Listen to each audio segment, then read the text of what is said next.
Broadcasting from Cincinnati, you're listening to the Ringside Reporter podcast. All the news from the world of boxing right here. Well, I'm talking to you the way I want to talk to you. Now, here's your host, Eric Lorda.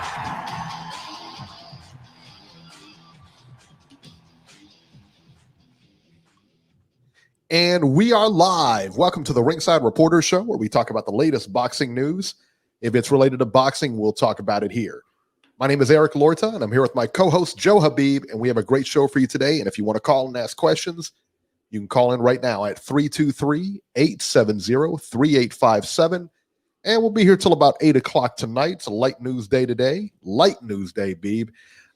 Today, we're going to talk about Terrence Crawford trying to line up his next opponent, and we'll tell you who that may be and when. And we got some shocking news in the world of Hollywood, man. I tell you what, the Black Panther, B, we were just talking about this before the show, passed away this week, and we'll talk about that a little bit later. I was shocked. How about you, man? I was just, words can't describe, man. It was crazy news. I mean, that one threw me for a loop, man. I was like, what? So we'll talk about that later. But first, I'll tell you what, we're going to get started with some boxing here. ESPN Plus. What was this on Thursday? I believe it was at Thursday at like 5 o'clock in the morning or something like that, or Wednesday at 5 in the morning or something. Listen, man, I'm not getting up that early unless, it's Floyd Mayweather and, tension. Yeah, I'm just saying. But anyway, Jeff Horn versus Tim Tszyu. A star is born, man. Tim Tszyu dismantled Jeff Horn via TKO as Horn's corner actually stopped the fight at the end of the 8th round.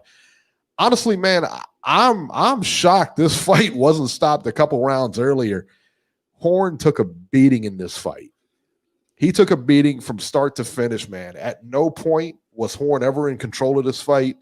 Did he win a round? At least at ice, I couldn't give him a round. Tszyu was the aggressor throughout the fight. He kept Horn on the back foot. And Horn is usually that guy who comes forward and keeps coming forward. And he could do nothing against Tim Tszyu, man. Nothing at all. The one thing I noticed in this fight, and it was at the very beginning, was the strength difference between these two guys. Tim Tszyu manhandled this guy. It was evident when they clinched. It was evident after, when he got hit. He was just a stronger guy. And he walked right through Jeff Horn. It wasn't even close, man. He just muscled him around that ring. I mean, they both looked the same size. Tim maybe looked a little bit stronger, but it almost reminded me of like a 2 weight class difference. Don't get me, in the strength game. You know what I mean? When he was just muscling this kid around, muscling Horn around. It was just like, it looked like he was about 2 weight classes stronger than him, even though they're in the same weight class. I get it. But that's what it appeared to me like. He just, the way he handled this guy was insane. I haven't seen anybody handle him, maybe with the exception of Crawford, but it was, he looked good. I was surprised, man. He outmaneuvered him too. He was kind of giving him the old A when Horn would try to come at him. He would use his own weight against him and twist him and turn him, and Well, that was the thing. I think that was the thing when you would watch him fight, and it's like he played. A lot of times he played the matador, but he never really took a backward step. No. He let him go to the side, and he stepped around him a lot too. He never let Horn get in that rhythm where he goes forward. He's a little slick, Tszyu. He really is. He's a little slick. And he's got some power. Yeah. He's got some pop to him, man. That 3rd round, I tell you what, that fight could have been stopped in that 3rd round. He was taking some shots. He was taking some big shots. Horn went down. I think he might have went down twice, if I'm not mistaken, but I don't remember it. It was just one of those things when you're seeing this, like, man, he is just manhandling this guy. And he did. And he did, man. And I tell you what, Horn will not be the same after that fight. Horn's He'll come back. He's going to retire. Maybe. you know how it is. You know how like they say they're going to retire or whatever, but he's that. You know, if he ever comes back, man, he's not going to be the same after that fight. He's a school teacher. He doesn't have to come back. I know, because they make mad bank. You know. You know, those school teachers, man. Those school teachers' salaries are through the roof, Daddy. He's set for life. You don't have to come back. He's set for life with that teacher pension. He ain't coming back. He shouldn't come back. And if he does think he's going to come back, man, he ought to watch this tape over and over, because that was bad. What do you think of Tim Tszyu going forward, man? Because to me, he now turns into a money guy. You know what I mean? In the sense that every big fight that is going to come to Australia, that title fight is going to come to Australia. Every big fight is now coming to Australia, because that's where the money is with this kid. Well, 16 fights, fought a former world champion, in his 16th fight, which is not a bad thing to have on your resume. And it's not like he was a distant world champion. No. I mean, Horn's been in big fights, I mean, just recently. So it wasn't like he's been a distant world champion. Beat Pacquiao, so. Yeah. And you have to look at the way he beat Jeff Horn, because a lot of people were looking at this fight, and it was as close to a 50-50 fight that you can get. Obviously, Tszyu was slightly favored, but a lot of people thought Horn was live. They thought Horn was live. They want, I did. Did you? I mean, again, I think you and I probably both favored Tszyu in this fight. Yeah. But not like that. I had people messaging me saying they were gonna pick Horn because they thought he was live. They wanted they liked the odds. They thought Tszyu was a little green, but dominated the whole fight. The entire fight, so man. Whether or not you believe Tszyu was going to win, I don't think many people thought he was going to win that easily. No. And that's the impressive thing about the fight, was he just won very, very easily. So that's the thing, man. That was so now he's one-sided. You could sit there and say, well, can he, that division that he's in is loaded with Charlo. You got Lara, you got Hurd, you got a lot of good guys in that, Rosario you got in there. You got a lot of good guys in that division. How do you think he would do against a guy like Fundora, that big 6'7" guy? I think he beats Fundora, and I think he beat. Like I said, man, who was the guy from Cincinnati? The guy who beat him. I thought the kid from Cincinnati beat him. Can't think of his name right now, but yeah, I think he demolishes Fundora. You think so? I don't even think that fight's close. Yeah, I think after what I've seen, he's on a different level than Fundora for sure. And they can market him very well in Australia. Right. Big following out there. Jamonte Clark, that's right. Thank you, Wood. Jamonte Clark. I think Jamonte Clark beat Fundora. So, and I think this kid beats Jamonte Clark. I think that, with Tszyu, like you said, man, that marketing over there, they're going to give him some more, gimme fights. There'll be a little bit stiffer competition, but not crazy.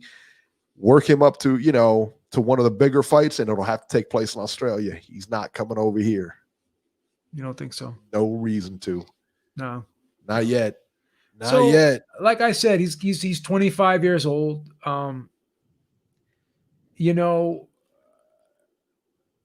Would I put him in there with a top 10? You could put him in there with maybe a lower top 10 guy.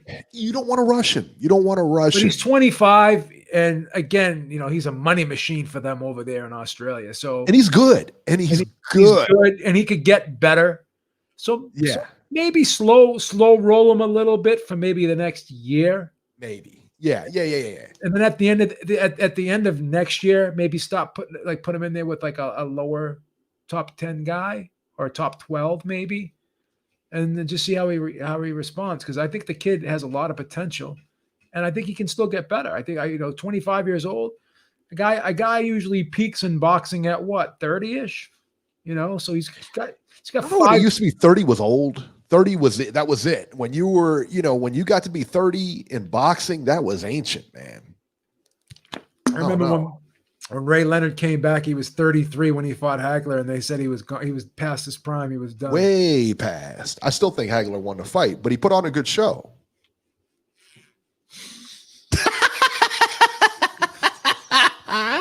crazy too because I'm supposed to be partial to Hagler because Hagler's lived in Brockton. Your hometown, man. Brockton, what are you doing? Brockton, Massachusetts. But I think Ray won the fight. Cold-blooded, man. You don't even with your own people. Not even with your own people. It is what it is, man. You've said sometimes his own people ain't with him. So that's how you do it. It is what it is. But yeah, man, I think that kid's got a big upside to him. And I think with that win, man, you just created a star. I really do. Because he's the biggest thing down under right now. Shitload of potential. And a ton of money to go along with it. For any big name that gets in there with him, they're going to go down there. You're going to make a lot of money. You're going to make a lot of money with this guy, man, for sure. Without question. Good stuff, man. Good stuff. All right, so let's talk about this, man. ESPN Plus, Jose Ramirez versus Viktor Postal. Ramirez wins a majority decision over Postal by the scores of 114 all, 115, 113, and 116, 112. Listen, man, I didn't score the fight. I'm watching it, and listen, man, I kind of edged it toward Ramirez. I really did. I scored it. How did you have it scored? I had it 115, 113 Ramirez. Yeah, I kind of edged it to him. I thought Postal did well early. I thought he kept him at bay with that jab. I thought he kept him off of him. Postal's got a good jab. He just does, man. And once he gets it working, it is tough to stop. It is tough to get by. But I mean, Ramirez can fight. He's a pressure type of fighter, man, and that's hard to deal with. You know the thing about Ramirez that I noticed in this fight, and I've noticed it before, and I think it'll give him. I think it'll be a problem when he fights Taylor. It's going to be a problem for him. Is I don't think he's the quickest guy in the world on his feet. That's one weakness I think. And if you don't have fast feet against a guy like Postal, like when you looked at when he fought Matisse is another guy that doesn't have the quickest feet in the world, and that's why Garcia was able to do well against him. I think if you don't have really quick feet, I think Postal will be able to keep you at the end of that jab. And also with Ramirez too is he doesn't have a lot of upper body movement. He's kind of stiff up top with his head. He doesn't move his head a lot, but he's got really quick hands. He's very fluid, puts shots together very well, particularly on the inside once he does get his feet set. And he's got a real strong, stiff, authoritative jab. Like he pushes you, can really force he's how to force his way in there. But again, it's just his feet just aren't the quickest. The Josh Taylor's got real quick feet, I think, in my opinion. Yeah. So that's going to be a problem for him. And Josh Taylor's got a little bit of slickness to him. The only thing about Josh Taylor is he likes to exchange. So that fight's going to be a barn burner because there's always a point in time in the fight where Josh Taylor likes to sit inside and, slug it out. He has that fighting spirit. So that's why that fight's going to be interesting. It's going to be competitive. But Postal is just real crafty because solid fighter, man. Yeah, he constantly varies up his attack patterns off that jab. Sometimes he'll just throw a quick 1-2. Other times he'll throw like a range finder. Then he'll go like pop with the jab. So he keeps you guessing. When that right hand's going to come out because he camouflages that right hand beautifully behind that jab. Because again, sometimes he'll throw 1, sometimes he'll throw 2, sometimes he'll throw 3, moves it around, goes downstairs with it. So he's real surgical with that jab, and he throws it in a variety of different ways. And it's sort of like Klitschko. People try to minimize what Klitschko did, but he was like a snake charmer with that jab. You had to guess and time the rhythm of that jab because it didn't come out the same way every time. And that's the same thing with Postal. So you can sit there and maybe minimize and oversimplify what these guys do. But at the end of the day, there's a method to their madness, and it's pretty scientific how and strategic how they're able to set up their offense. And I thought Postal did a great job last night. What do you think about Ramirez's chances against Josh Taylor? Because I'll be honest, man, I think Taylor walks that fight. A lot of people are picking Taylor. I had a conversation with D-Style about this because he thinks Ramirez will win. He likes the fact that Ramirez can really fight very well on the inside, and he told me that he thinks that Taylor has a tendency to sit there and slug. And if he does that, he said Taylor's very front foot heavy. And he kind of is a little bit because he's got a really good right hook. He likes to load up that, he likes to crank up that right hook, sort of like how Trinidad used to be front foot heavy with his left hook. Yeah. And D-Style made some good points. I like I said, I favor Taylor, but the fight would be very interesting. And it's not impossible for Ramirez to win. I just don't think he would. Yeah. I don't think it's impossible for him to win, but I think it's very, very unlikely. Josh Taylor is such a skilled fighter, man. Josh Taylor has so many ways. Yeah, exactly. He's got that dog in him where he can grind it out, but he's got a little bit of slickness to him too. He can fight very well on the outside, And it's funny when I thought that Prograis won that fight. I thought he edged it, but most people thought that I thought that Taylor won the fight. Yeah, most people thought Taylor won.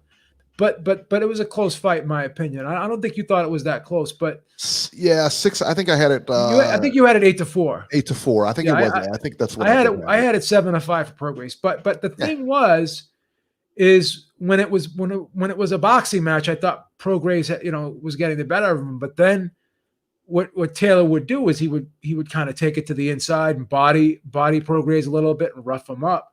So that's the thing. He can switch it up. He could box, and then he can go in there and grind it out with you. So that's the thing. I'm not saying Ramirez can't box, but I don't think he could box as well as Taylor. I don't think he's as fast. Hand speed's comparable. I just think Taylor moves better, and he's a little bit slicker, and I think he's a little bit quicker on his feet. So that's where I think the separation is between those two guys is the movement and the foot speed. And am I wrong to say that Taylor has the better resume, just given the fact that he was in that tournament? I mean, he fights Prograis. He fights. You know what I'm saying? Does he have the better resume? I mean, I think he's got the better resume. I think you have a strong argument in that regard. Yeah. You can make a strong case for saying that. Sure. And like I said, man, I think that, like I said, Taylor's got way too many ways to win. Yeah. And everybody's talking about Ramirez chin. It's not like Taylor's been knocked out. And then Taylor's a southpaw too. I love southpaws that have good right hooks, because most southpaws they're not really big right hook punchers. Martinez was another guy who had a really sharp right hook. He was crafty with that right hand. He could hook off the jab. Taylor's really sharp with that right hook too. So I like when a southpaw has a good right hook, because most southpaws are known for their left hands. Yeah, I just, I want to see the fight. I definitely want to see it, but I have Taylor as a strong favorite in that one. Put it that way. I think Taylor would probably come off as 2.5, maybe possibly 3-1 favorite over Ramirez. I wouldn't be surprised if he's a bigger favorite than that, especially off of Ramirez's last performance. Because people are going to look at that, and it's going to affect the odds for the. Could have very well. I mean, it could have very well went the other way. Yeah, it was. I mean, listen, I had Ramirez winning the fight, but a lot of people, a lot of people had it going the other way. I thought that he just did too much down the stretch. Well, I thought he figured him out. You know what I mean? Ironically enough, I actually gave Postal the 12th round on my card. Most people did not. All 3 judges did not. And I think all 3 judges gave Ramirez the last 3 rounds. A lot of people gave Postal the 10th round. I thought Postal won the 10th round. Yeah. Some people gave Postal the 11th. Yeah. And the 4th round was kind of close. I gave that to Ramirez, but it wasn't impossible to give that to Postal. If I gave the 4th round to Postal, my card would have been a draw. Yeah, Dale in Chi-Town said he gave Postal the 12th. I think he had, if I'm not mistaken, he had Postal winning. He had Postal winning 7-5. Yes, I think he gave. I saw his card. I think he gave him the 11th too, if I'm not mistaken. Yeah. So there was a lot of, and I see somebody in the chat just said something about swing rounds or whatever, and he's right. There was a lot of swing rounds, that maybe could have gone either way. I don't know. But at the end of the day, man, I think the decision went to the right guy. I really do. I think the decision went to the right guy. Yeah, it wasn't. I thought he won that fight. It wasn't a bad decision. No. You can't really argue it. No. All right, let's go to the phones real quick. I see Ringside Robert is on here. Hello, guys. How are you today? What's happening, man? See the Postal fight, Robbie? No. No, I didn't watch it, but it was on YouTube. You guys gave a quick breakdown. And look, it was on YouTube. You could have watched it on YouTube. And look, Stop it. What's the I've matter with you, seen Beeb? Ramirez fight, and I've seen Ramirez fight several times, and I totally agree with you. If that fight happens, I think Josh Taylor will win. I think Taylor is a better fighter, and it wouldn't surprise me at all if he wins that fight. Yeah, I mean, I think that, like I said, I think that Taylor Robbie, would be a big favorite. In You're there. just gonna keep picking who I pick now because you know I made you money these last couple fights. You've been picking my opponents. You've been making money. You've been making money. Well, a lot of people don't know, and forgive me, Robert, if I'm speaking out of terms, please tell me. But a lot of people don't know. Robert spends a lot of money gambling. He really does, and when he bets on the fights, he makes a lot of money. That's primarily how he supports himself. He buys his cars and everything like that. He is through a lot of times the Beeb's picks. Robert? I hope I didn't. I don't want to speak out of turn when I say this stuff like that. But again, that's Eric, all I've got to say that that's a nice dream, but I wish it was true, but it's not. I get so you. I know where you're at. I know where you're at. He doesn't want to let the cat out of the bag, and I do apologize for that. But I think people need to know. I mean, I really do. Please, Robbie. And I wanted to talk about Anders Laura. And that fight was too easy for him yesterday. That guy was really ranked number too easy 11. for him. That guy was ranked number 11, by the way. He was ranked number 11. Now, Joe, you have to answer for him because he's from Massachusetts. Wow. How can that guy with those skills be ranked number 11 and he didn't put up a competitive fight yesterday, or he was in over his head? I don't know which. Well, he gets points just for being from Massachusetts. I mean, Beeb said, if you're not from Massachusetts, you're from nowhere anyway. I mean this is the true state of champions here. Celtics, Patriots. Let's face it, it's not title town, but it's close. It's number 2. Let's put it that way. I mean, there's not a championship we haven't won. Rocky Marciano was from here. You guys have the arm wrestling champion? We got Rocky Marciano. We got we have Hagler. Marciano. They didn't have cars back then. The last boxing champion you guys had was the marvelous Marvin Hagler.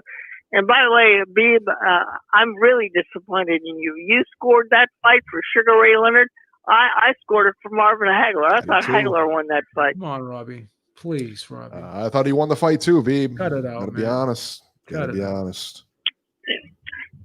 I guarantee you, had they agreed to 15 rounds instead of 12, Marvin would have won that fight. Well, if ifs and buts were candy and nuts, it'd be no Christmas. Leonard would have knocked him out that fight with 15 rounds. He would have what? Would have knocked him out. No, I don't think so.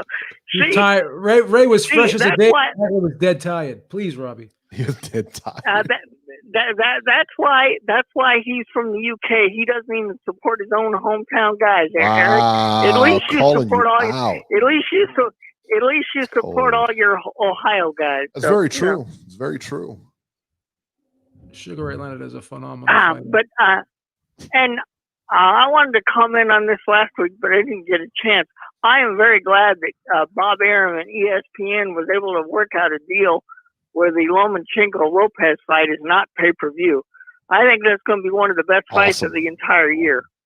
Yeah, that's a great fight. And and by the way, Eric, I'm still taking Lopez in that fight. He could do it. He could do it, man. I'm telling you what, he could do it. I mean, it's one of those things where Lomachenko should, Lopez could. You know what I mean? That's what I think about it. Who are you taking in that fight, Robbie? Who are you taking in that fight, Robbie? I'm taking Lopez, Joe. All my picks. You see, Eric? He takes all my picks. Well, you make him money, Joe. Of course. Were you taking Santa Cruz or Tank Davis? Hey, I'm taking Leo Santa Cruz in that fight. all my fighters he's taking now because he knows the Beeb train is like friggin' the stock market, man. Hey, I know what I see, and inside trading. I think Leo. Inside trading. I think Leo's going to give Tank a lesson. So there. That's right. But no, I'm very glad that ESPN was able to work out a deal, because that was the only pay-per-view fight I was actually going to buy, was the Loma fight. So, Robbie, I heard you're going to buy Tyson Jones, though. Yeah, what about Tyson Jones? Yeah. You're buying I'm not. that.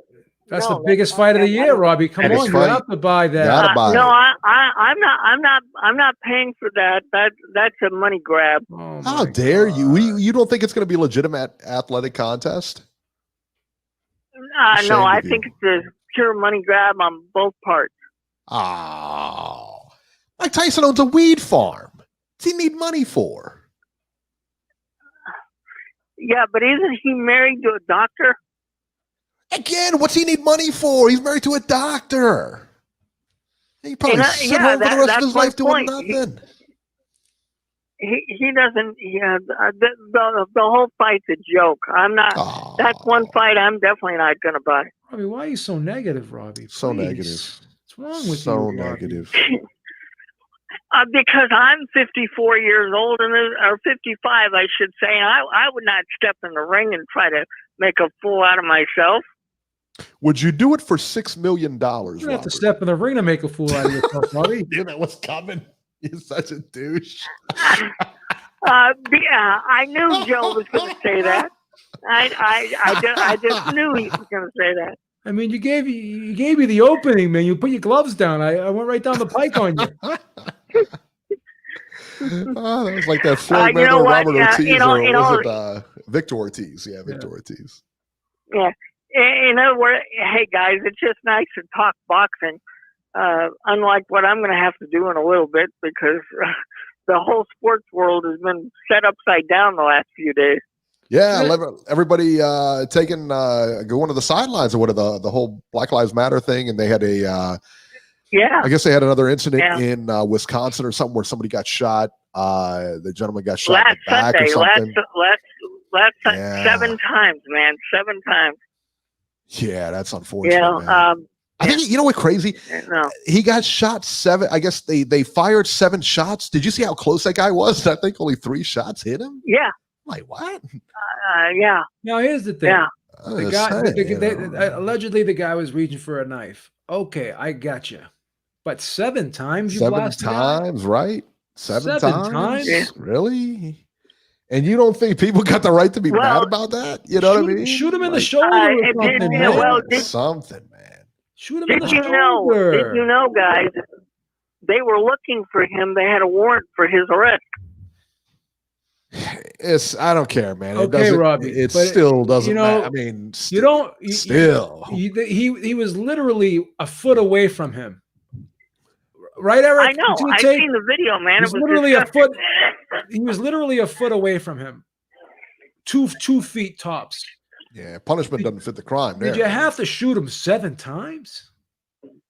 Yeah, right. Just unloaded it. Yeah. I don't even know if he had any bullets in the chamber after that, man. I mean, that magazine, what does it hold? 9? I mean, really, what do those magazines hold? 9? I think most of them hold 8, and then you can have one in the chamber, so that would be 9. Yeah. I don't know, man. These guys just. I understand they get nervous, they're concerned, but again, you can't flip out. You just can't fly off the handle like that so easily, man. Nah, man. That was look. Good, if you're gonna be in law enforcement, you got to show more skills than flying off the handle and automatically just pull out your gun and start blowing people away. I mean, this kind of stuff. A real police officer wouldn't act like that. You got to wonder about his mental stability, man. Well, and about all the athletes and stuff, what gets me is that all the athletes, like the basketball players and then the baseball players, walked off and they refused to play and they sat it out. This is in I think in basketball, they're even doing the playoffs or whatever now. And there was no sports for a couple of days or whatever because they decided to boycott. And you know what? Good for them. Well, I mean, we don't say if an accountant is saying, hey, I don't approve of what these guys are doing. We never tell him to shut up and do his job.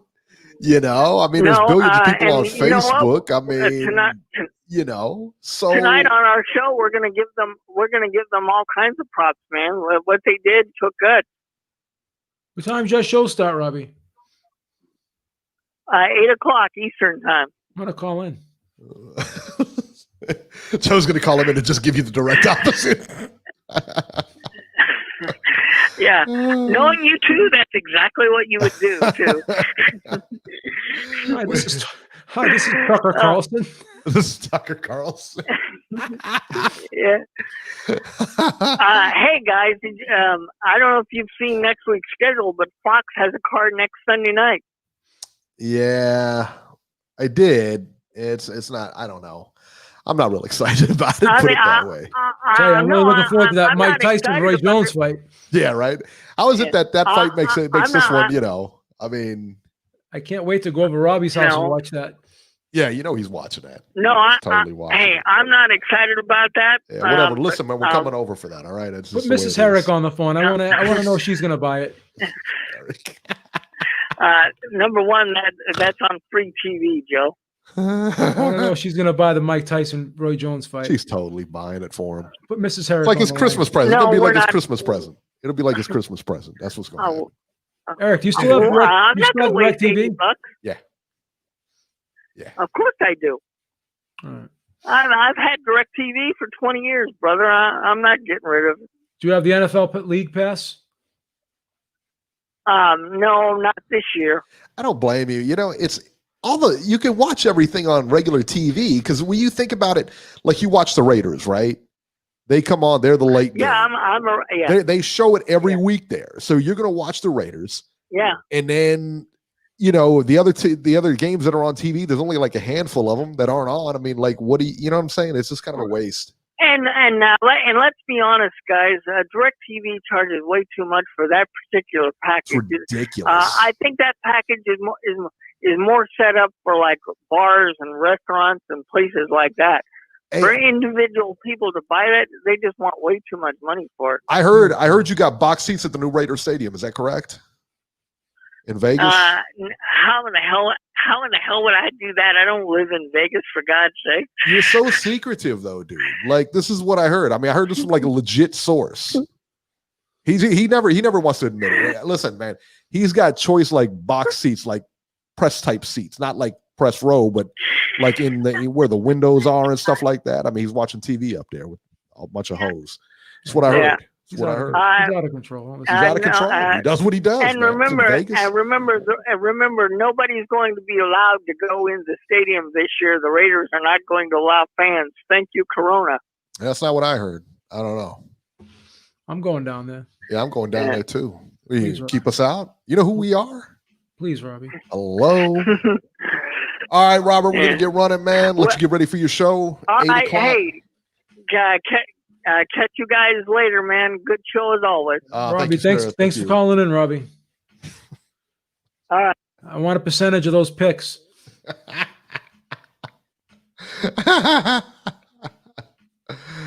Oh my goodness! Notice that he takes all the same picks as me now because he knows that he knows he's on the Beeb train, son. He knows how I am, man. It's on the gravy train, baby. He knows I'm money in the bank now. Money in the bank. My Ted DiBiase, baby, money in the bank. Real quickly, the PBC on Fox: Erislandy Lara versus Greg Vendetti. Yawner. Lara wins a unanimous decision over Vendetti by the scores of 116, 112, 117, 111 twice. If you saw one round, you saw them all. The guy was ranked number 11 versus Erislandy Lara. Come on, man. You got to do better than that. It's a close fight, huh? It was a real close fight. After the fight, Lara called out the winner of Charlo and Rosario. He ain't getting either one. What happened? Your boy fought on the undercard, Alfredo Angulo. He was supposed to fight Caleb Truax. Did anybody ever find out what happened to him? I don't know what happened with that. I don't understand what happened to him either. But Vlad Hernandez was the late sub, ended up stripping Alfredo Angulo. Crazy. He won 98-92 on all the cards. And then across the pile, we had your boy Daniel Dubois versus Ricardo Snyder's. Countdown's on now, boy. Daniel Dubois just massacred this kid. He knocked him down like 4 times in like 4 minutes. Couple of body shots. I mean, it was just a nightmare for him. Did you listen to the punches land?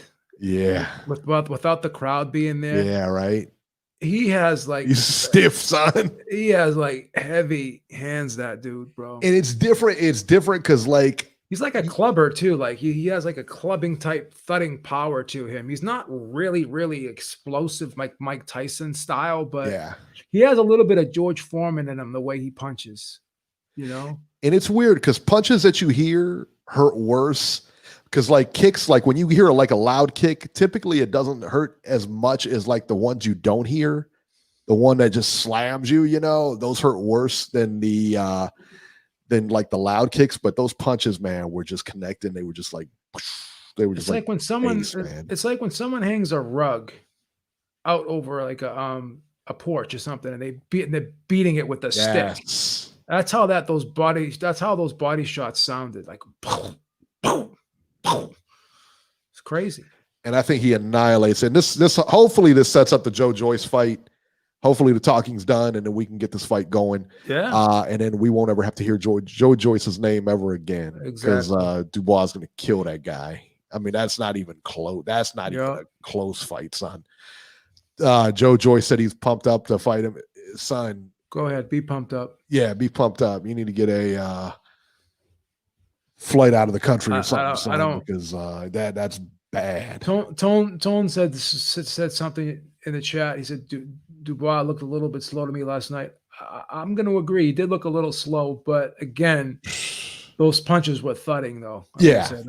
He was stepping down on those punches, man. Yeah. But if you think Dubois looks slow, go look at Joe Joyce. He's a lot slower than just Dubois. Lumbers in there. Leighton Evelyn said Dubois is overrated bad. Anyone can punch when you're not getting punched back. I believe that. Yeah, you know, but I don't know that, you know, I know that anybody can punch when they're not getting punched back. I get it. Yeah. But you got to understand why the other guy's not punched, because he's getting hit. Yeah. Like I said, and he did what he was supposed to do against a guy that we all knew what was going to happen. I'm not here to tell you that Dubois is Muhammad Ali. Don't get me wrong, but he's very heavy-handed. That's all I can say. He can hit, man. He can hit for sure. All right, let's shoot back to the phones here. 773. I believe this is Chicago. 773, you're live. Hey, what's up, Cavino? What's up, boys? Got a quick point to make. You know what I wish? What? I wish I could get on the edge of my seat into anticipation for that, for the judges to read the scorecard. I wish I could have some anticipation, some excitement of who are they going to pick, who's the winner. Everyone and their mother knew who they're going to give that victory to. That's the problem with boxing. It doesn't matter what Postal was going to do. The only way he was going to win that fight is if he dropped him a couple times or if he knocked him out. They just weren't going to give him a decision. He's a young Mexican. He's got the hype behind him. Postal's a 36-year-old Eastern European. We've seen this play out time and time again. They're just going to get the benefit of the doubt. It's just the way boxing is, and this is the why boxing it loses momentum. It loses a bad taste. It's why it has such a bad connotation with it, because you knew it happened. You knew it was going to happen. They weren't going to give Postal that decision. It's the way it is. Oh, come on. I mean, people always brag about the sweet science. They say, "Oh, look at the sweet science of boxing." And who they favor, who do they think did good? The guy coming in looking like Wilder, sloppy hooks. I mean, even at one point, he got turned around. He did a 360 against the ropes, and he got countered with two big right hands because he's so sloppy and off balance. That's your sweet science right there. Not the guy sticking and moving, sticking that jab out, pivoting. He looked so good. Postal fought the perfect fight. Do you think the white guy should have won? Perfect fight against a sloppy brawler like Ramirez. And you guys over here saying you thought Ramirez won. What fight were you watching? Ramirez looked bewildered. He was lost in that fight. And he looked sloppy. The dude looked honestly like an amateur the way he was throwing those punches. Just sloppy punches. Postal controlling the distance. Jab, and every now and then we throw a straight right down the middle. And he stunned him. He stunned Ramirez. So much for that iron chin. He got stunned. He got buzzed, like Tim Bradley likes to say. And I want to know it's how this happened with ridiculous. Trump being Postal president bought that the white perfect guy fight. lost. I don't understand that. How did this happen? How did this happen? The Mexican guy won. What's that? How did the Mexican guy win? I don't understand this either. This is ridiculous. Well, they got the buying power. They got the market dominated. So they bring a lot of money to the sport. The Mexicans? So that's pretty much how that goes. You guys Yeah. can act clueless. It is Mexicans, man. Oh my God. Yeah. He's That's why facts, that's why they give Canelo the edge in the. That's why they give Canelo the edge versus Triple G. They got a buying market. They got the buying power. They got the stardom. They want to set up that Josh Taylor fight. Another white guy So they're that going to give lost. them the nod. But do you think they're going to Come rob? on, Eric. Don't get all. Eric, I'm don't get asking all. questions. Don't I'm act just asking. stupid. I'm just Don't act asking smart. questions. I'm sorry, man. I'm just asking questions. He said, Eric, don't act smart. Wow. He's trying to dummy you down a little bit, Eric. He's trying to dummy you down. He doesn't have to go far to dummy me down. Let me tell you that. So you think because it's not because, okay, so let's just clarify this. It's not because Ramirez is Mexican, or is it because Ramirez is Mexican that do you believe if Postal was like the house It's fighter? because Ramirez is Mexican. It's because they want to set up that unification bout with Josh Taylor. That's a big fight. Those are the two main reasons. Because Mexicans have a lot of buying power. They have a lot of stardom. You look at Canelo. You look at the past history of boxing. Roberto Duran, Julio Cesar Chavez. Mexicans love boxing. Roberto Duran's not Mexican. He's Two big sports, Panamanian. soccer and boxing. Roberto Duran's Panamanian. He's not Mexican. You guys got to. He's got a point, Beeb. I love soccer and boxing Huh? too. I'm Mexican, so Roberto Duran is not Mexican. I'm a perfect stereotype. He's from Panama. They're all the same, Beeb. It's Latin country. I mean, Okay. He might as well be because they accept him as their own. He's right. We love Duran, no question. This is horrible. Free burrito tacos and burritos. Half Mexican. They keep saying that you're half Mexican. I knew it was part Mexican. All right, Kevin, we're gonna get going, man. That might have been the call of the day, Beeb. That might have been the call of the day. We're getting taken down. We're getting taken down now. Right? Oh my goodness. Centurion Sun said free burrito tacos and Doritos. You ever had a burrito taco? They're very good. I got to be honest, man. I like them. Thank you, G Funky. Duran's dad is Mexican. Whose? Duran's dad is Mexican. No, I'm G Funky's. I believe him. I believe him too. Why not? Why not? But don't feed into it. Don't feed into this Kevin kid, man. Don't gas this Kevin kid up any more than he already is. Oh my God. He's out of control, this kid. Kevin must be related to Jason. Oh my God. I'm still trying to catch my breath from this whole thing. He won the fight. They gave him to him because he's Mexican. Then he brings up Canelo, another white guy. They got the shaft. Not that he actually won the fight, Oh boy. And did you see I tried to give him an out? I'm like, it was because he was a house fighter, not it's because he's Mexican. I tried, man. I tried. Out of control. Tried, baby. Not much I can do. I tried to help you, man. Out of control. Wasn't he the one that was talking about the Jews and everything like that on his first call? He was like, I'm telling you, man, this kid's over the top, man. 312, you're live. Oh God. By Doctors in the house on Rick James status. Where are you been? I put out an APB for you, man. I thought you were lost. Beeb, you know how to find me, sir. That's you know right. how to find me. Okay, that APB you put out, it didn't go out too far because you know how to find me, sir. Okay. Fight Doctor, let me ask you a quick question. I'm not sure if you heard our last call or not. Do you think there's a conspiracy against the white fighters? I think there's a conspiracy in favor of the white fight, to be completely honest. Okay? And I would use Lomachenko, Golovkin, those guys as exhibits A and B. Exhibits A and B. We got the opposite of Kevin on the line now. We went from one extreme to the other. He's pulling out the exhibits on you. Well, once he pulls out the exhibits, there's nothing else. Okay, listen. It's not a case closed now. In both of those guys' cases, in the case of Lomachenko, in the case of Golovkin, both of these guys get elevated to pound for pound number one status for having done essentially nothing. And in the case of Lomachenko, he gets promoted to pound for pound number one for losing to Orlando Salido. So, yeah.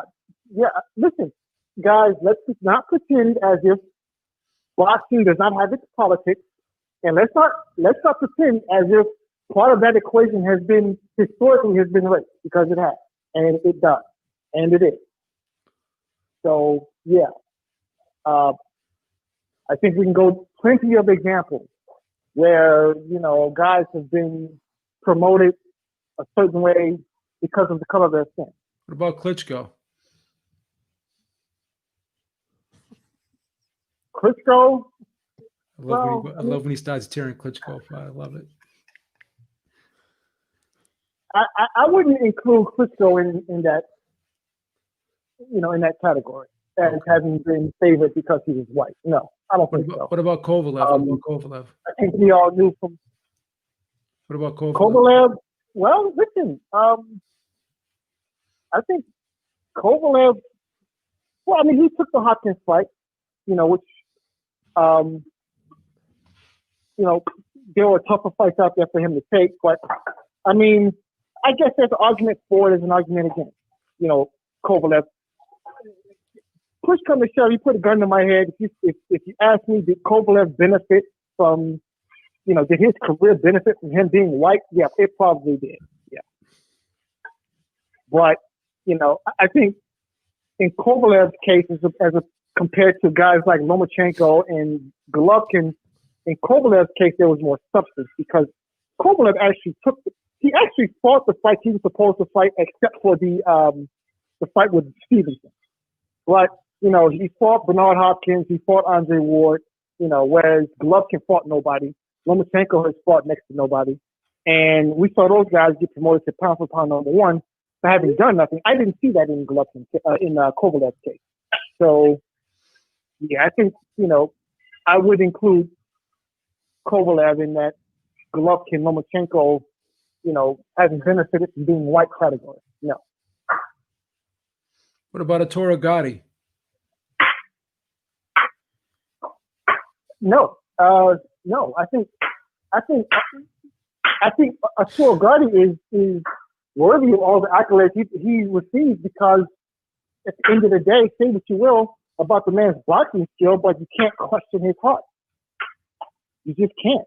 And, the guy was a comeback kid. And, what is that noise in the background? If he was white, sure, of course. There's like a banging noise in the background.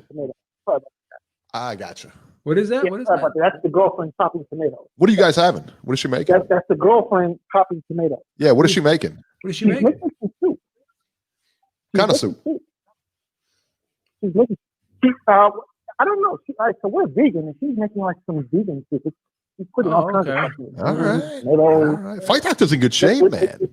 I gotta give her a little tip on the knife skills. The tip of the knife never leaves the board. The knife should never leave the board, baby. The tip of the knife should never leave the board. It never leaves the board, right, Beeb? You got to get that motion going. Like when the Beeb's cutting tomatoes, it's like a silent assassin with those things. Baby. Can't even hear him. Nope. The Beeb goes through those things like hot knife on a butter. I used to be with the culinary school, I know how to slice a tomato. You ain't lying. Well, when she cooks, she cooks with intent. And all right, listen. As long as she's cooking, that's half the battle right there. That's right. Yeah, right. Right. You have no idea how lucky you are, Fight Doctor. I'll tell you that. Today's day and age, trying to get a woman to cook, forget about it. No, I know how lucky I am. Trust. I fully aware. She said that if you guys behave yourselves, you could have some. Okay. I'm down with that. Down I'll with tell you that. Yeah. Love He soup. just said cut out the shit. That's all. Okay. Oh, and Beeb, I need to know who all your picks are so I can bet the other way. Hey, you don't like Teofimo? Wait, aren't you picking? You're picking Leo Santa Cruz to beat Gervonta Davis? Yeah. Yes. I gotta wait for the weigh-in myself. We need to figure out. All right, I'm taking Davis in that fight. Wait, is this fight at 130 or 135? 130. Yeah, it's gonna be tough. 130. All right. Tank can't even make 135. I don't even think Tank can make 150, 140. 100% he comes in that fight overweight. 100%. I don't even think Tank can make 140 right now. And here's the thing. I've seen Tank's recent training footage. He literally looks like he's about 155, 160 right now. He looks like he's about 160, right, Eric? Said he looked like Andy Ruiz. He looks heavy right now. So Santa Cruz. My question is, how did Mayweather allow this fight to happen? I said the same thing. I said the same thing. I'll tell you why. I'll tell you why. Because Heyman loves Leo Santa Cruz. He loves his Leo kid Santa after him. Santa Cruz named his kid Al. Yeah, he loves him and Al Heyman have a great relationship. Yep. Great relationship. Well, this is definitely a failure on Floyd's part. I mean, this is complete fail. Floyd's got a bunch of failures on his resume with this stuff. Yep. He's only interested in promoting himself, man. Nobody else. Yeah. So Floyd, in my opinion, he gets the bitch ass of the year award. I'll tell you the picks of the bitch ass. I'll give you the picks right now. Josh Taylor over Ramirez. Josh Taylor's murking that guy. Teofimo over Lomachenko. I don't know. Santa Cruz over Davis. I'm going with you there. Santa Cruz over Davis. I don't have to wait to see. I got to see the weigh-in for that one. I'm making you think. I'm making you think, man. That's when I'm making you think. You're listening to the Beeb's knowledge flow like a river right now, and it's influencing you on how you may go with your pick.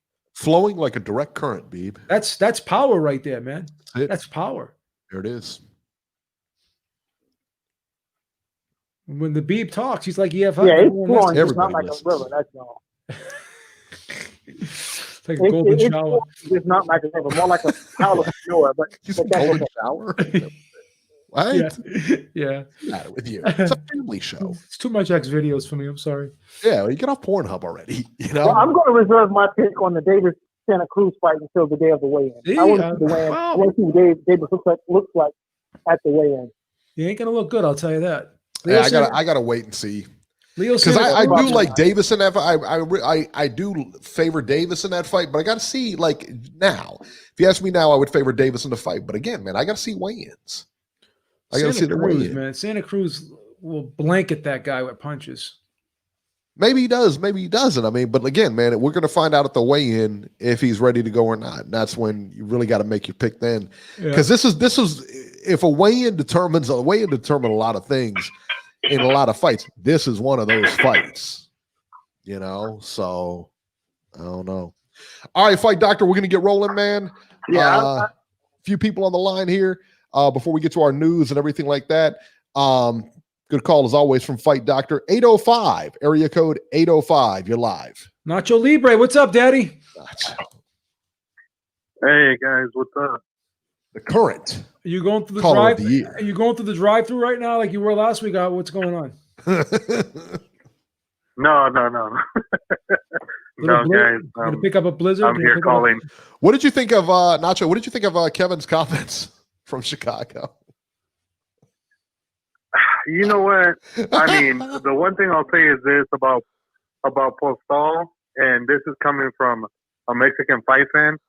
I'm sorry, like every time he's lost, he's always fought just well enough to lose every single time. He just doesn't put his foot on the gas pedal. Like in all three of the fights he lost, he had a chance to beat the guys that he lost to, but instead he just decided to coast. Not Crawford, especially though. in the championship round. I didn't think he had a chance to beat Well, Crawford. exactly, not Crawford.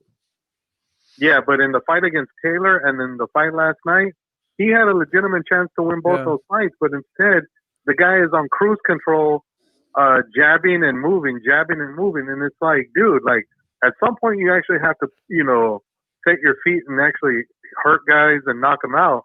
And it's ridiculous how people like to complain about how what he does is called the sweet science, and it's like, I didn't know that jabbing and moving was considered the sweet science. I thought at some point you actually have to land hard, clean shots on the inside and, you know, hurt the other guy, not just flick a jab all night and then keep moving all around the ring. That being said, though, I didn't think Ramirez looked all that great last night. I thought he barely won that fight, and I didn't necessarily have a problem with the scorecard. I thought 115, 113 is about as good as it was going to get for Ramirez. That's all. But I think. That's all. Yeah, I think that was just a lot of rust. That was a lot of rust and a lot of not fighting basically for almost a year. That's why Ramirez looked as you know, as rusty and as off as he did last night. But hey, he did what he had to do. He won, and now we just hope that Taylor gets rid of the Thai dude next month, and then we see the fight, you know, either before the end of the year or beginning next year. But I think you'll see a better Ramirez against Taylor. That's for sure. He's not going to look like this come Taylor's fight, I think. Well, I don't know. I don't know. I mean, then, did he look like this because he was, you know, because Postal was that good, or did he look like this? I mean, what do you think Josh Taylor's going to look like against him? You know what I'm saying? I mean, do you honestly think he wasn't ready for Postal? Well, Postal gave Taylor a solid fight. No, it was not that. I honestly think, Eric, the problem with Ramirez is one of those guys that likes to be in the ring 2 to 3 times a year as far as like he gets fights. I think the fact that they delayed this fight for so long, I think it just totally threw the guy off. Like having to, you know, stop and start. I think, you know, it'll affect any guy, you know, and I think that's what happened with Ramirez. I think him not being able to get this fight in earlier this year and having to wait, you know, 6 months, that's a long time to wait, you know, from originally having scheduled this fight in February, and then they tried to do it again in May. So, you know, I think that affected the guy. I think he would look a lot better had he had at least one fight in between these delays, but he didn't, unfortunately. I just think it was just one of those things where, you know, he looked a little rusty from not having fought regularly, and, you know, but I give Postal credit. He fought his game plan and he did exactly what he did, but I just feel like he didn't do enough to win the fight. I just felt like he coasted the last few rounds and he let Ramirez off the hook. I think he could have won the fight had he actually stepped on the gas and took it to him, but he didn't. He just kind of coasted like he thought he had the fight in the bag last night at the end, and it was just, you know, that's what ended up coming back to haunt Postal, just like it did in the Josh Taylor fight when he fought him. You know, he had a chance to win that fight, and he let that fight slip away at the end too. So, you know, we'll see. The other fight I wanted to talk about on that undercard was, man, that kid Elvis Rodriguez, he looks legit. I think that kid's going to be like the next star that comes out of Top Rank's, you know, stable. That kid looks like he's on his way up, and I hope they can find some better opponents to put him in there against. But man, he just keeps starching these dudes left and right. So I wouldn't mind seeing him come back, you know, ASAP for sure. He's fun to watch, and he just drops dudes like, you know, it's nobody's business. With regards to Daniel Dubois, I think he kind of, you know, looked at this fight like, you know, it's going to be me getting back in the ring and taking on a guy that, you know, that he knew he was better than. And, you know, he took the guy out in 2 rounds. And, I mean, what else would I expect? I wouldn't expect Frank Warren to throw a killer in there against him, knowing that he's got that fight against Joyce lined up. But I'm still picking Dubois over Joyce. I'm sorry. I'm just not a big believer in Joyce. I think he's going to get beat down by Dubois when they meet up. I don't know be if honest anybody with who's you guys. picking I Joe just Joyce think- in that fight. I mean, Nobody's- does anybody nobody's think picking- that Joe Joyce is even going to put up a fight in that one? Nobody's picking Joe Joyce. There's no. I think he puts up a I fight even- for a few rounds, but I think Dubois takes him out. So. I think even- Dubois wins I that was- fight from start to finish. Man. I was on the phone with Joe Joyce's family Yeah. members, and they're not even picking him. Yeah, that's what I heard. I heard his mom is even picking him, man. I heard his mom I was was talking like, to you his know, brother on the phone the other day. He don't think he's going to win either. Yeah, his sister was over here making me breakfast the other day, and she was like, Whoa, "I don't think he has a chance." Man. I was like, "That's crazy." You know what I'm saying? Whoa, buddy! Whoa! Oh, man. That's a little bit too much information. I'm just saying. I'm trying to share with you guys. You know? Yeah. Please. Hey, so also too, that Fox card last night was just Awful. I don't think there needs much to be said about that one. It was awful. Yeah. Watching Laura win a glorified sparring session was terrible. Horrible, right? Watching Alfred Angulo get schooled by a He guy got who a few smashed. years ago he would have knocked out and taken out. Lost Yeah, about every that round, was son. bad. So, yeah, exactly. I just thought he got schooled really easily last night. That was embarrassing to watch. I hope they tell him to retire because he looked awful. He's just lucky that Hernandez didn't have any power in his hands. If not, he would have gotten laid out last night with as much leather as he absorbed. You know,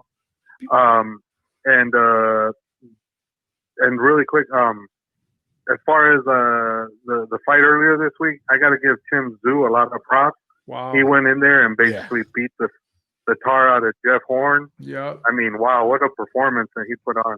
You know, That was he a good one. took it to Horn and made Horn look really bad. And Yeah. I can't wait to see that kid here in the U.S. I think he's a threat to a lot of people at 54, and hopefully Top Rank can get him some, decent fights, at 54 soon. Because Well, you know he what? looks like he might be, That's the thing, is that he's on the top rank side of things. So it's going to be tough to get him big names over on that side. You know what I mean? All the big names are still on the other side of the fence. So I don't know. Yeah, but hopefully they can. You never know. Hopefully they can work something out, and maybe I honestly wouldn't mind seeing him against Patrick Teixeira. I think that could be a really good fight. Because he's not part of the PBC realm. I don't think it's bad at all. He's out there. He needs fights like that. Yeah, I think think that's that's a what bad he fight needs at all. before he steps in, or they talk about a Charlo, or they talk about any kind of, Jared Hurd Yeah. actually might be an option. Yeah, I though. think- I don't know. We'll see. Yeah. I mean, he doesn't have a fight lined up, and he's out there. So yeah, maybe, who knows? All right, guys. Well, I just wanted to call in and give my 2 cents. I'm sure you guys got other people on the line, and I'll talk to you guys next week then. Sounds good. We always make room for the caller of the year, All right. Nacho. Notch, have an That's the way we awesome go. night. Have an awesome night, Notch. That's right. All right. 773, another Chicago. Or is this Dale? That's I don't Dale, know. I think. Is That's this Dale? That's Dale. 773, you're live.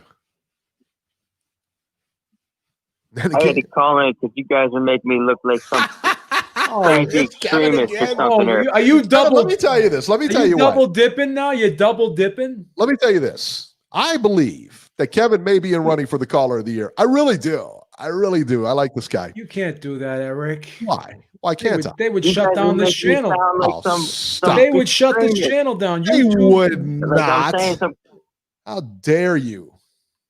He could be make caller me of the sound year. like saying something controversial. I didn't say nothing controversial. Oh no, not at all. Why do you think Floyd Mayweather fought so many Mexicans and he didn't fight so many Eastern Europeans? Is it because Mexicans bring in the money because they got a big buying market? Is that some controversial statement? I heard you guys say this plenty of times. And he's saying like, "Oh, I'm saying something so ridiculous." This is bad. I can listen to Kevin all night. All right, Kevin, we're going to get running, man. You had your turn. You got next week. He's trying to double Yeah, dip. you. Caller of the year. He can't Could be double. caller of the year. He could be caller of the year. You are dude. letting this guy double dip. That is I didn't know it was him. We thought it was Dale. okay. It's not like I have caller ID here. Well, we do, but I don't know. I don't memorize the numbers. I got stuff going on. I got a bunch of screens in front of me. I know. All right, let's talk about the upcoming fights here. Let's see what we got.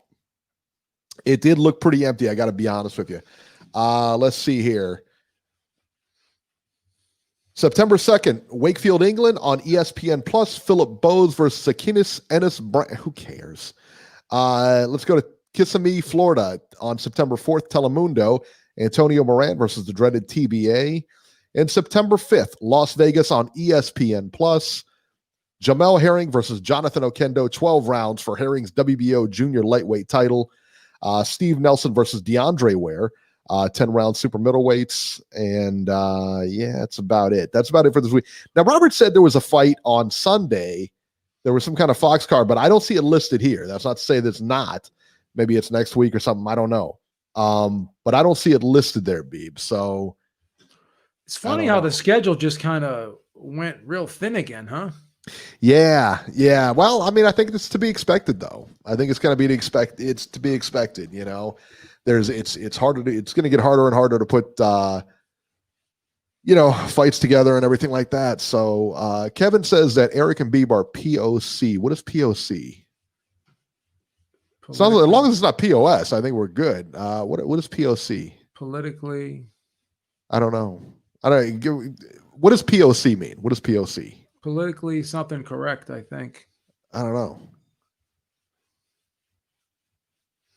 Now I'm waiting for somebody to tell me what POC means. Kevin, what's POC mean? People of color. Eric and Beeb are people of color. Yes, that is correct. Beeb is Lebanese. I am Mexican. There you go. People of color. Yeah. Now he's taking shots at us. We have special treatment now too? Well, you could look at it as he's taking shots at us, or he's just very. I get strip searched. I get strip searched at airports because of my last name.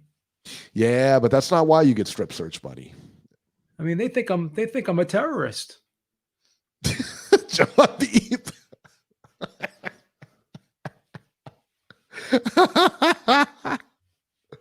Beeb's on the no-fly list. He never goes to airports anymore. If I leave this country, I can't come back in. You ain't coming back. They're not letting you back in. Not letting me back in. Tell you that right now. All right, news and rumors here. Talks happening between Kell Brook and Terrence Crawford. Word is that they offered Kell Brook $1.5 million to face Terrence Crawford. You know, it's a good fight. I'll tell you what. This is a good fight for Crawford if it happens. I believe it's like November 4th, I think that's when they're trying to plan this for. Now, listen, man, it's a good fight for Crawford. If he gets a win, there's a big name on his record. But I'll be honest, man, there's not much upside for Brook in all this. He could take the 1.5 and ride off into the sunset. I don't even know that he'll take that money. A lot of people think it's a lowball offer, but I don't know. I mean, I think that it's not unless they're looking to cash him out or whatever. I mean, again, Hearn throwing him to the wolves. It's a good fight for Crawford, not a good fight for Brook, though. What are your thoughts on this, Beeb? Where else is Brook going to go? He's not going to get the Khan fight, right? I think that one's out. Yeah, I think the Khan fight's out. I don't know. You think 1.5 is a good price? Wasn't it Crawford that we heard was getting like $3 million a fight? I think. Why not? I think Brook got like $3 million for what? What did he get? Like $3 million for Golovkin? Maybe. Okay, so let's say he did. Yeah. All right, let's say he got $3 million for Golovkin. That's Golovkin, number one. Number two, we're talking about like a full arena. You know what I mean? Yeah. Against a big superstar fighter. Listen, those days are gone right now. Yeah, I don't know. That ain't good, man. Ronnie Pickering says Brook won't take 1.5. I don't know, man. We'll see. Yeah, he said he doesn't want the 1.5. He wants more. Yeah, well, I don't know. Kick him another half. Kick him another $500,000. Give him two. Give him an even two. Yeah. ESPN. I mean, realistically, though, can that be done? Again, you got to think about the climate. You know what it is? It's ESPN's decision, to be honest with you. Yeah. If they want the fight, then they'll make it happen. Crawford needs an opponent, and to be honest with you, Brook is probably the most credible opponent available at this particular time. So he's got leverage. And what do I always say? If you got leverage, you might as well use it. In the public eye, he is. But inside boxing circles and stuff like that, he doesn't have much of a shot in this fight now. The only thing is, I don't like Brook at 147. I never did. I love him at 154. I just don't. Do like you? Yeah, I think he's solid at 154. Nah, I don't. I didn't like him at 154. I like him at 154. I think he's solid at 154. Yeah, I don't know, man. Train wreck of the week, Beeb. This will come as no surprise to you. This won't come as any surprise to anybody. If you had to guess who the train wreck of the week was, what would you say? Oscar De La Hoya? No, the other guy, Adrian Broner. Again? Sentenced to 7 days in the Cuyahoga County Jail. Come on. Cuyahoga is a county in Ohio, by the way, for violating a probation in a sexual assault case. Jesus Christ. Yes. Oh, is that when he grabbed the girls behind? I think so. A judge in Cleveland has sentenced former world champion Adrian Broner to spend 7 days in jail after finding he violated his probation in a 2018 case where he was accused of sexually assaulting a woman at a nightclub. Oh, my God. Yeah. She had Judge Sherry Midday said on Wednesday she hoped the sentence would be a wake-up call to the 31-year-old Broner. Unbelievable. That's nuts. Yeah. This is, yeah. Now, the crazy part is they showed him in the courtroom, and the picture they got is less than flattering. He looks to put on quite a bit of weight. And I know he blows up in fights and everything like that, or between fights, but he looked like he put on quite a bit of weight. So not good. Not good. That may be genetic too, because no disrespect, but his father is very heavy. His father's a big guy. His father's a real big guy. So he probably has the potential to get real heavy. My ex-neighbor, actually bought a pit bull from his father, from Adrian Broner's father. Apparently they breed him or something like that. And he said he got a pit bull from him. It's crazy. Oh, wow. Nice dog, really beautiful dog. But yeah, it's crazy. Oh, that's crazy. Nacho said he looked about 200 pounds. I don't know if he looked that heavy. I don't know that he looked that heavy, but he's 5'6", so if he's like 180, he's not going to look good. Yeah. So yeah, I mean I don't know that he was tipping 200, but yeah, I don't know, man. He was still, he's got to get if he plans to fight again, which who knows if he does or not. I mean, he's got to do a lot of work. All right, guys. So Chadwick Boseman, the guy who played Black Panther, he was also at a bunch of fights. He was also a regular at a bunch of fights. Guy loved boxing. We always seen him at the fights, whether it was boxing. I think he might have even been at some UFC events. He's got his picture taken with, I believe, Terrence Crawford and stuff like that. Passed away this week, man. The guy who played Black Panther, Jackie Robinson, James Brown. But again, he was best known for the Black Panther character in the Endgame and the Avengers movies and everything like that. Chadwick Boseman was a colon cancer. And apparently he had it for 4 years and was diagnosed back in 2016 with stage 3 and ultimately escalated to stage 4 and then caught up with him, I guess, this week. And I was like, when I saw this, we were, I think it was Friday when we first saw this. I was like, what? It was sad to hear. I was like, the Black Panther, what are you talking about? Very sad. Couldn't believe it, man. I couldn't believe it. What a sad story, man. Shocker. Had no idea. People were talking about him. Apparently, and I don't follow like the Hollywood stuff or anything, but apparently they were talking about him like losing a bunch of weight at one point in his, between 2016 and now. Like he was really a big guy, and then he looked real thin at some point. And then they were talking about him like not looking his best on the red carpet, just looking real disinterested and tired and everything. Well, he was probably he's going through all this. He's probably going through treatments and everything like that. I mean, well, of course he's going to lose a lot of weight. He's going to lose a lot of muscle. And I mean, for him to do what he did in that time is amazing, and then they showed him visiting like children's hospitals and stuff while he had cancer. He was visiting other kids with cancer and everything like that. I mean, it was awful, man. It was awful. I was very, very disturbed to hear the news. It bothered me because the guy was a great actor. He seemed like a very, very likable person. He had a very uplifting way about him. You know what I mean? He just was type of guy that could just go into the room and and just start talking to everyone and making everyone feel good. That's just the type of guy he seemed to be to me, you know. And I'll tell you, man, I mean, and unfortunately, I've had a lot of family members go through, cancer and that kind of thing and the treatments behind it and everything like that. Yeah. And I tell you what, man, I can tell you that stuff takes it out of you. It just takes it out. I mean, just completely drains you. Can't even imagine. It's just awful. Just awful. I cannot even imagine how tough that must be. Claudio Monreal says, is there people who survive stage 3 cancer? Yeah. Yeah, there is, man. Believe it or not, there is.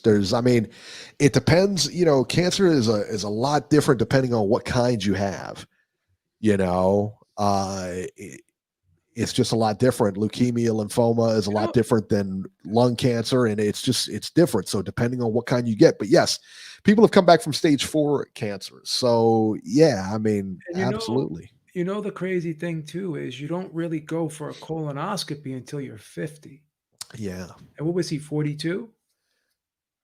If that, well, yeah, I think he was 42 or 43. Yeah. So, but and this was 4 years ago. So then he was 37, 38 when he got diagnosed. So does that even run in his family? Like how do you even?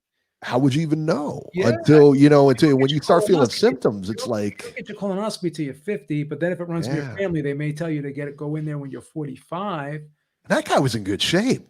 I mean, that guy was in good shape, man. I know someone that has colon cancer runs in their family, and they were told to get a colonoscopy. Sure. They're like 46 right now. Yeah. They still haven't got it. They better go in there and fucking get it. You got to go in there and get it, man. You can't mess around with that stuff. I got to go back in 3 years because I had some polyps in there. They weren't cancerous, but you never know. If you leave them in, you don't know what's going to happen. They could turn cancerous. So they took I had a couple polyps taken out. I had my colonoscopy in February.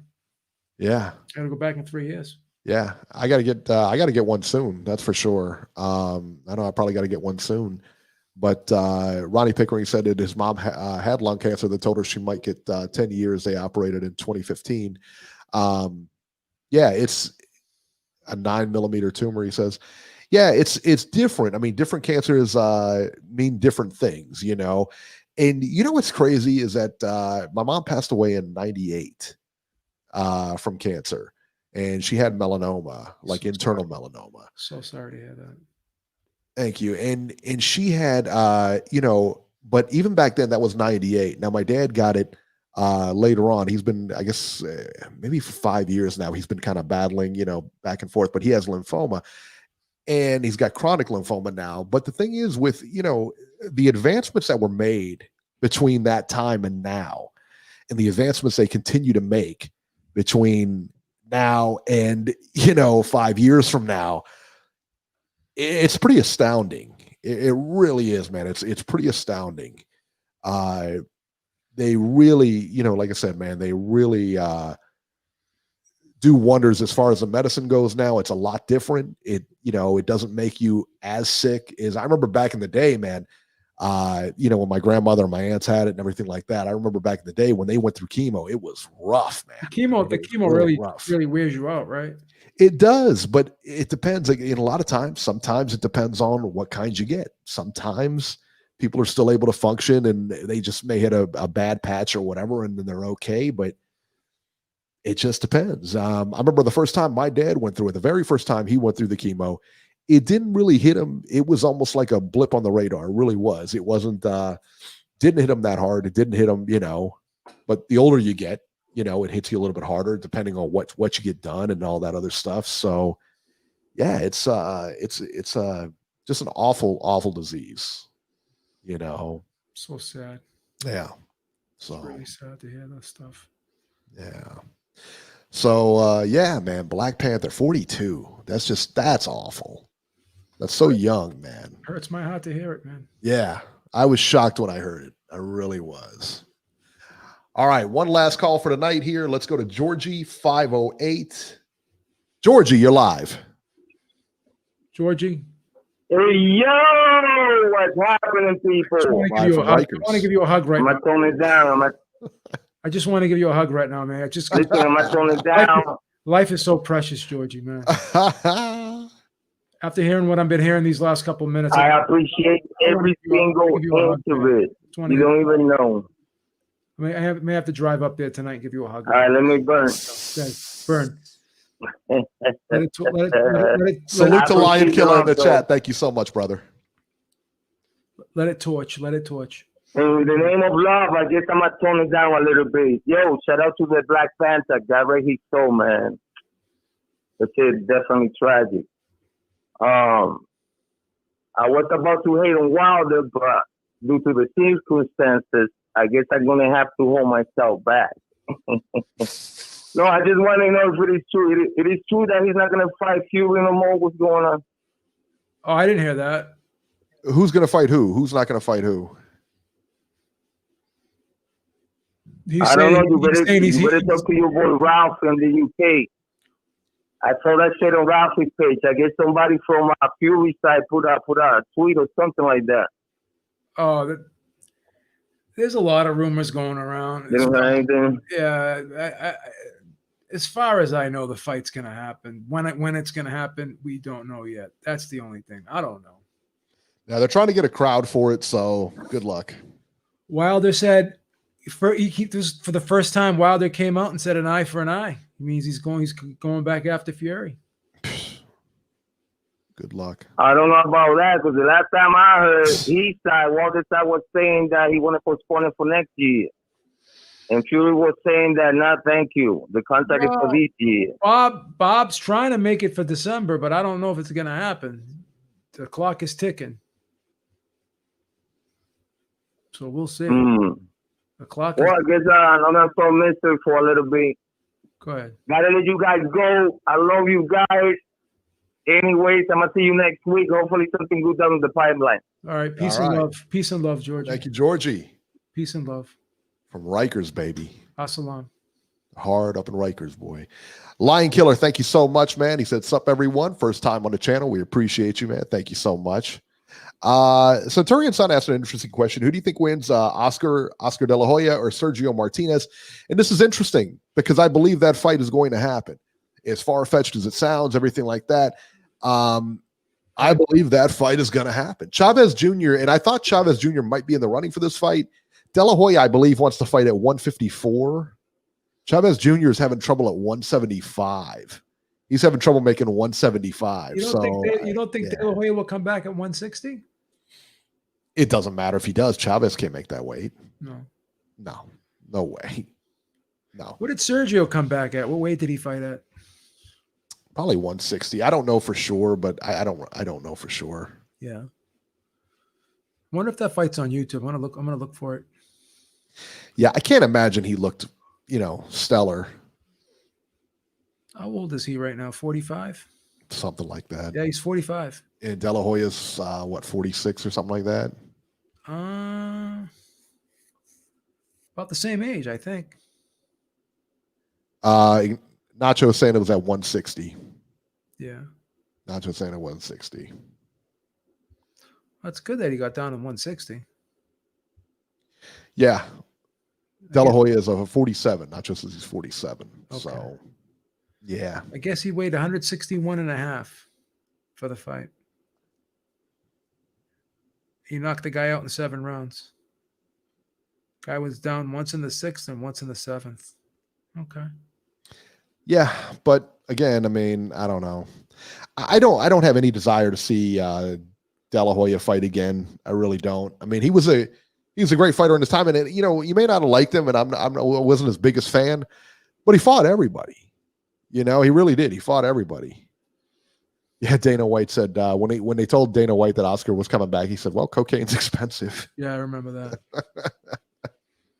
That's funny. Oh man. That is hilarious. Cocaine and escorts. That's it. That's how he's coming back. That's how he's coming back. That's right.